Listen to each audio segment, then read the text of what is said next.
इशारा किया कन्हैया ने और बजरंग बली से पूछा कि हे पवन पुत्र, आप शिव के अवतार हैं, सब जानते हैं। ऊपर हैं आप रथ के, प्रभु जानते तो सब हैं, लेकिन भक्तों को श्रेय देते हैं। हनुमान जी से कहा कि ये पता लगाइए कि इसने कौन सा पुण्य लगाया है।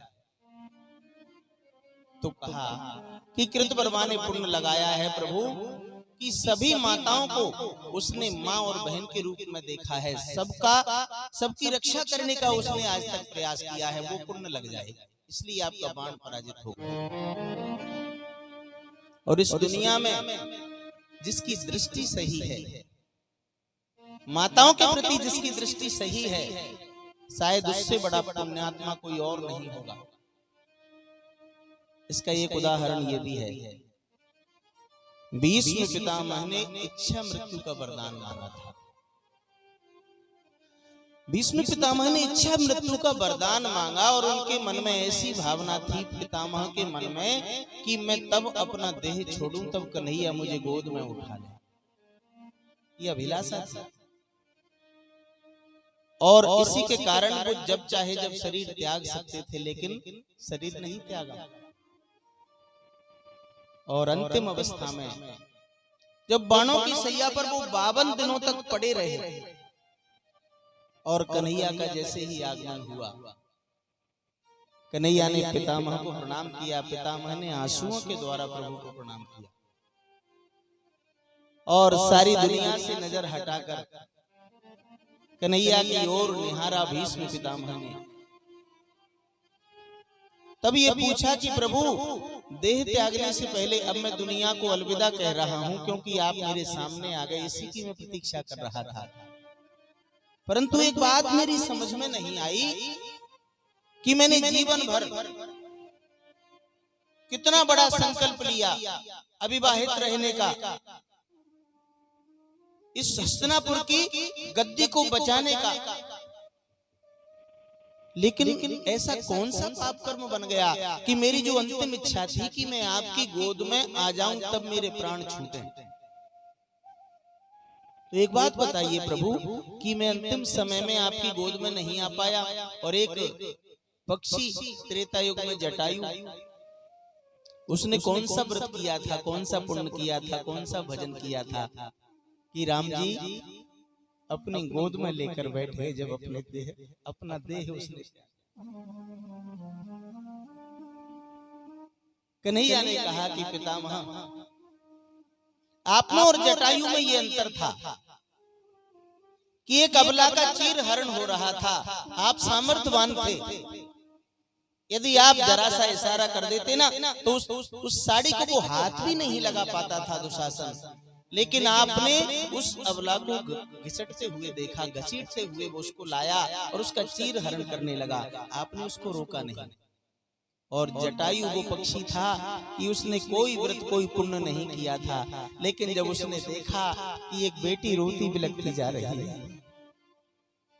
तो रावण जैसे वीर से देवता जिसके पास बंधे पड़े रहते हैं, कोई किसी में सामर्थ्य नहीं कि उससे नजर मिला सके, और एक पक्षी बिना हथियार वाला शस्त्रहीन, उसमें इतना सामर्थ्य कि रावण जैसे योद्धा को उसने ललकारा और एक अबला की रक्षा की वजह से, एक नारी की रक्षा की वजह से अपने पंख कटवा दिए।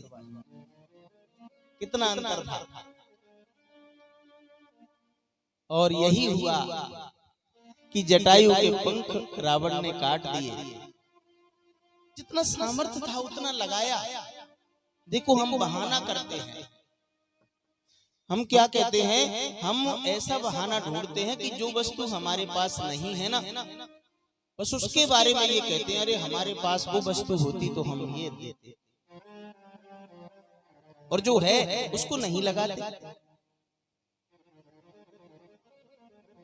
एक महात्मा जी की कुटिया थी एक गांव के पास में। महात्मा जी के दो चेले थे, एक तो खूब हट्टे कट्टे पहलवान उस गांव का, और एक उस गांव के सरपंच। वो दुबले पतले लेकिन वो बहुत धनवान थे। अब दोनों ने महात्मा जी से गुरु दीक्षा ले ली दोनों महात्मा जी की कुटिया में जाते। पहले तो वो पहलवान जी जाते जो हट्टे कट्टे थे, वो जाते और जाकर महात्मा जी से कहते, अरे गुरुजी, भगवान ने मुझे पैसा नहीं दिया, नहीं तो इस तुम्हारी कुटिया को मैं महल बनवा देता, इतना पैसा देता आपको। महात्मा जी कहते कोई बात नहीं। और वो जब लौट कर आ जाते ना, और जब सरपंच साहब जाते, खूब धनवान, वो दुबले पतले, तो वो दुबले पतले जब जाते हाँफते हुए, तो जाकर महात्मा जी से कहते, अरे गुरुजी, यदि परमात्मा उस पहलवान जैसा शरीर मुझे देता तो मैं 2-2 घंटे आपके चरणों की सेवा करता, आपकी मालिश करता, आपके चरण दबाता। अब बताइए, जिसके पास धन है वो, जिसके पास धन है ना, वो तन की बात करता है, और जिसके पास तन मजबूत है वो धन की बात करता है। यही हमारी दशा है। अरे परमात्मा ने जो दिया है उसको लगाइए ना। जटायु को चोंच दी परमात्मा ने, पंख दिए, तो पंखों से उड़कर गया और चोंच से उसका, उस रावण का बुरा हाल कर दिया, यहाँ तक कि वो भूमि पर गिर पड़ा। उसकी मूर्छा जब दूर हुई, तब उसने जटायु के पंख काटे और रक्त रंजित अवस्था में जटायु पड़े। राम और लक्ष्मण उधर से आ रहे थे, निकल कर जा रहे थे, आवाज लगा रहे थे, जटायु राम राम। जटायु ने अपने नेत्र बंद कर लिए थे। क्यों कर लिए थे? जटायु ने सोचा कि अब मैं अंतिम समय दुनिया वालों को नहीं देखना चाहता, नहीं तो पुनर्जन्म होगा मेरा, दुनिया वालों को देखते हुए जाऊंगा तो पुनः आना पड़ेगा। इसलिए जटायु ने नेत्र बंद कर लिए। जो भी कोई आता ना, तो उससे कहते, अरे मुझे आपसे बात नहीं करना। और राम जी का जब आगमन हुआ, तो राम जी ने जटायु से कहा, अरे भक्तराज, आपकी ये दशा देखकर मुझे बड़ा कष्ट हो रहा है। जटायु ने सोचा कि शायद कोई दुनिया वाला आ गया। तो जटायु ने कहा, कोई भी हो मैं कहता हूँ, अब जाओ मुझको मरने दो। आराम मंत्र यह है सीता का, आराधना इसकी करने, आराधना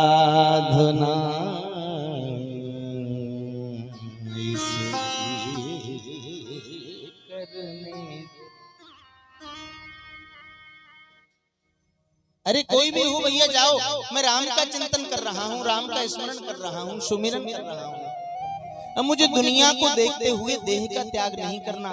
राम जी ने जटायु को गोद में उठाया और राम जी ने कहा,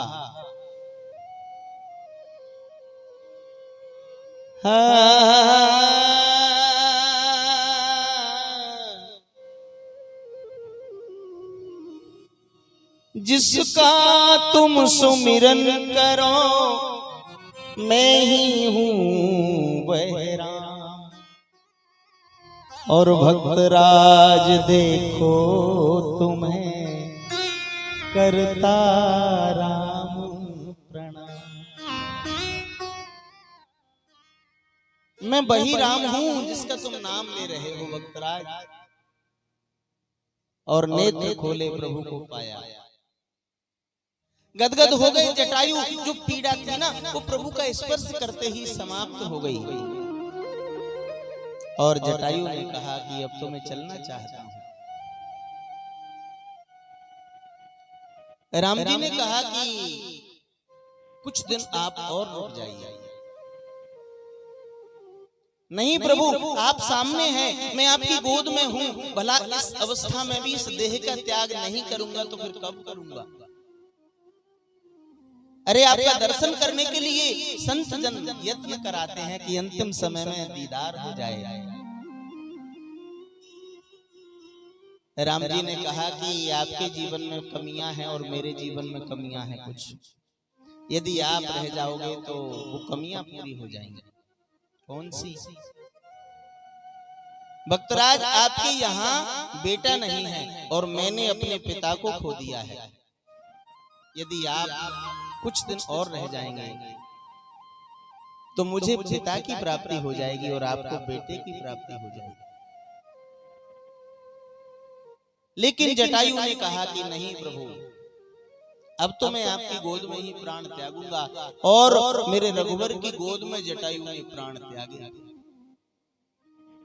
भीष्म पितामह को इसलिए गोद नहीं मिल पाई कि भीष्म पितामह ने उस अबला का वस्त्र हरण होते हुए देखा।